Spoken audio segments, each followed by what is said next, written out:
everybody, I'm Tom Vassell. I'm Z Garcia. And today we're taking a look at Castle Combo. Unless you buy the cooler named Chateau Combo. Oh, That's probably what it's Combo called Chateau, or yeah, Chateau Combo. That's what it was called in Europe. I thought that was a cooler name. So cool, I know. Castle Combo is a game in which you are collecting cards in a 3x3 grid and scoring them. That's pretty much it. You're making combos with cards. The setting, it's a castle. Just check it out. I'll show you. The game's going to be played over 9 rounds. Every player on their turn is going to acquire one of these cards, put it into a grid in front of them that will be a 3x3, so therefore 9 rounds. And at the end of those 9 rounds, we are going to score using the scoring sheet here, which shows, very tiny, you probably can't see it, but it shows you basically the card in the top left corner, the one to the right of that, and the one in the top right corner, then across the center row, and then across the bottom row. So you basically go through the cards, scoring victory points per player, and then at the bottom you also get 1 point for every key that you still have. Everybody begins with 15 coins and 2 keys, and we are off to the races, having shuffled the castle deck and sort of the peasant's deck, and having this messenger here on the bottom row. So on your turn, you are going to go through 4 steps, basically. The first step is you may, this is optional, spend a key.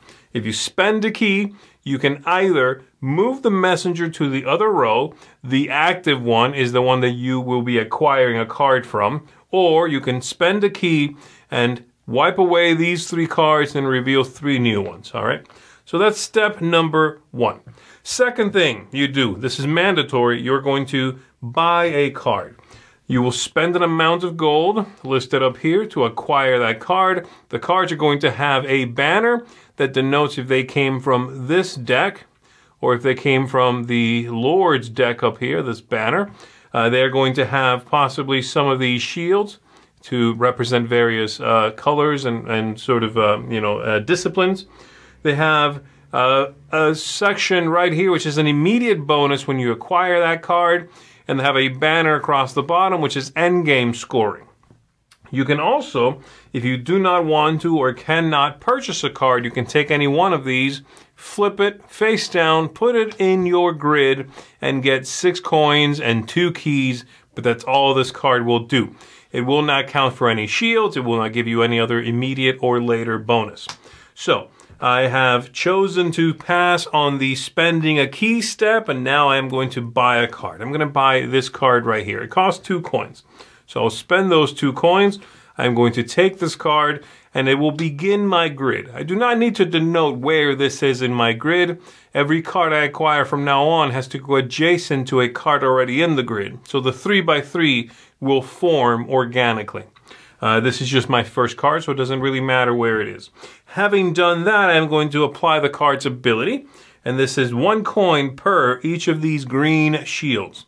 I have 2 of them, so I'm going to get 2 coins. How fortuitous.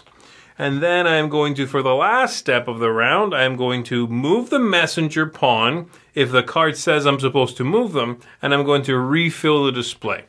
So, some cards show a little symbol right here, and some up on this row show that symbol with the down arrow. That means if I buy this card, he moves up. If I bought that card, he moves down. All right? And then replenishing just means, of course, doing this. It is now the next player's turn. Let's say we have another player over there, and they could, and they should have their 2 keys as well. So they could, on their turn, spend a key, move this here, spend 5 coins, buy this card and put that card in front of them. Check this. 1 coin for every purple shield, 1 coin for every orange shield. They only have the 1 orange. They get 1 coin. This is replenished. This moves, first of all. And this is replenished. And it comes back to me in a 2-player game. And this continues with every card, again, being adjacent to something you've already populated. Now, you've seen all of the active abilities, or, you know, that there is an active, an immediate ability, I should say. But there's also endgame scoring for many things, okay? At the bottom, you're going to have that banner that tells you how many victory points you're going to get if something. So this one, for example, says it's worth 6 victory points if it's in my center column. So I could buy this card right now for 4. I could place it, let's say here, and just try to make sure that this is my center column, put another character here, and it will be. And that's, boom, 6 victory points. This one is giving me a point for every one of these banners, a card I bought from the Lowly Peasants deck. Great. If I buy this card, that's now 1 for himself, 1 for this one, 6 potential points there. And so you very quickly start developing these combos, right? Also, buying this card gets me 1 per green shield. That's 3. So I would get 3 coins back for having purchased that. The different abilities are going to be, 10 if red is missing entirely from your display, 2 for every one of those banners. This means 4 for every blue shield in its line once your 3x3 is done.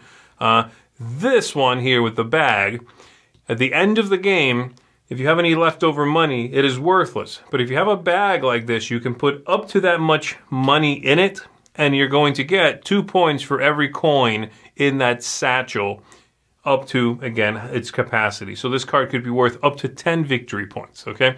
Some cards in-game will put money in these bags. So it's possible that at the end, some of them have already been filled or partially filled. And so that's the idea. There's also these banners here, which are where the immediate effects are. Well, this is a discount. This means that for every one of those banners you purchase, which are the top deck, you pay 1 fewer coin. So having this card, especially early on, is going to give me discounts on the cards up top. And so that's the idea. You go through those 9 rounds, buying cards, getting new things, collecting sets. This is 4 points for every purple and orange set I have among all of my cards. Writing those things down here, and at the end of the game, every key is also worth 1 victory point. Whoever has the most points is the winner of the game. So you can see Z's explanation wasn't much more than that. I mean, it's a really simple game. In fact, the one thing that's different, like this game is similar to games like Fantasy Realms, a game where you collect cards. Every card you get here scores. Yeah. The thing that this game is, I guess, is the catch, is the keys, right? That's one of them, every card has these costs and money and everything, but then there's the key, so you're switching up and down or not switching. Do you think that level of whatever that adds to the game is worth it? I do. I think it really threads the needle when it comes to enough to do to keep the interest high and not so much that it outgrows what it ought to be. Some games you're like, oh man, they really kind of attached a bunch of things and I wish they'd trim away some of that fat. I think this game does enough with a few moving parts that I am engaged, I am interested. I have those moments of, ooh, I really want to take a card from the other row. I remember the first time I saw 3 at the top, 3 at the bottom, you take from the active row or the other one. I'm like, all right, that's cute. I mean, is that going to be... Why not just 6 cards? I can buy any one of them. But no, it matters, and I like that. It adds a level to the game. I don't know. I'm kind of neutral on it. Okay. I don't dislike it. I just was like, it's another currency. It's just called keys instead of coins. To move back and forth. Yeah. And it's just opening up, I guess that's thematic, what you can get. By the way, that is the level theme. I love the art in this game. The artist is Stefane Escapa. Mm-hmm. I like this art. It's as cute, almost has a feeling of a cartoon strip. Yeah, or like to sound more young, one of those pop-up app video game things. Where these are the guys who pop up and be like, "Don't forget to to do this." But there's no theme in the game. There really isn't. Right. And the game is one of, not claustrophobia, but it's close. Because as you fill in cards, pretty soon you're like, okay, if I want to score this card and this card properly, I need this specific card. Right. Oh, I hope that comes out. If it doesn't come out, what am I going to do? Okay, I'll put a card over here that's not going to score at all, hoping to get the game-winning card in this spot. It's interesting. It almost gives me the exact same feelings as Fantasy Realm, albeit they are different. I'll tell you, I thought it might give me the feeling of Calico, where as your sort of spaces dwindle, you get that feeling of, well, this sucks. I have to put this here even though it's not going to score. The difference, and that does not give me that feeling, is that, yes, while I take a new card and I put it in a spot, it won't help the other cards score. It itself has a new scoring opportunity. I chose it for a reason. Sure. You know what I mean? So it might be scoring in the other direction off of everything that's already there. It'd be like when you take a token in a Calico. If that one sucked for the previous scoring you have, but it itself did something great. No, it just kind of blocks up it gums up the works. This doesn't have that feeling. And I love 9 turns is the entirety of this game, and yet I'm invested every round. It feels like I'm playing a whole game. I get into the minutia of it, like, ooh. But I still would consider it to be a filler game, a game that you play in between other games. Absolutely, yeah. I like it. The score sheet amuses me that there's one spot for each card. Mm-hmm. I wonder if they'll make an app for this. Like, you take a picture and it scores it for you. That would be cool. And they probably could do it. Nice player aid, although they could have used 2, at least, since you put one on both sides of the table. Sure. But that being said, I didn't find myself needing to look at this ever, really. It's pretty Once you figure out a few things, it's good. Yeah. Yeah, the iconography I thought was really strong. The only thing that's a little bit weird is the bags of money that you can put money in at the end of the game, but many cards put money in there during the game. That's the only one that's a little bit like, what? I like that rule a lot. It might be my favorite, that thing that this game does, but explaining that is the one tricky part. I agree.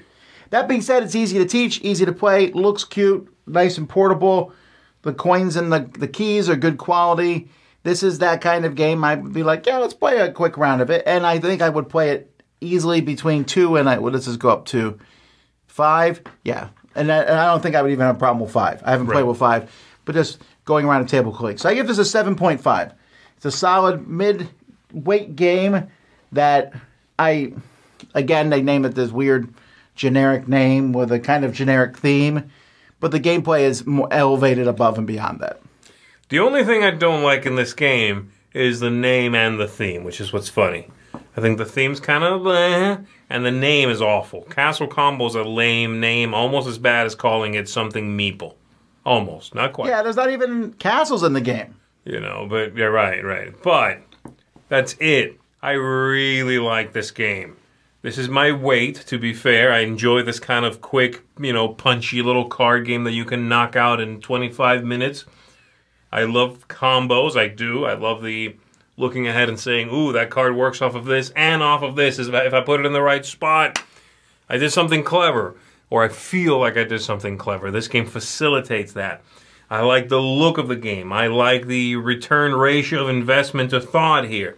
The scoring sheet is maybe overkill. I love it. I love how I'm like, okay, I show this to the other players and I go, here, top corner card, then this one, then the second row across. You ready? Okay, top corner. Everybody, 4, 5, 6. Next one. I love this. It's exactly what I need it to be. The entire thing just sings. I could see myself playing this game over and over and over. I could see myself playing this game at an event throughout the day multiple times and not getting sick of it.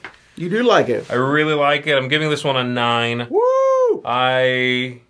So far, this is one of my favorite games this year. That's how much I like it. I'm really charmed by it. I think it's what it does extremely well. I don't go to this well when I'm feeling like a heavy, crunchy Euro game. That's dumb. I wouldn't. But when I want a quick card game that feels like it punches above its weight class, Castle Combo, and I wish I had a different title, but Castle Combo is the one I'm going to reach for. CC. We call it the CC. Yeah, the CC. We'll C++. Never call it that. All right. Well, there you go. It's Castle Combo. Check it out. I'm Tom Vessel. I'm Z Garcia. Have fun making up good names for board games. Yeah, work on that.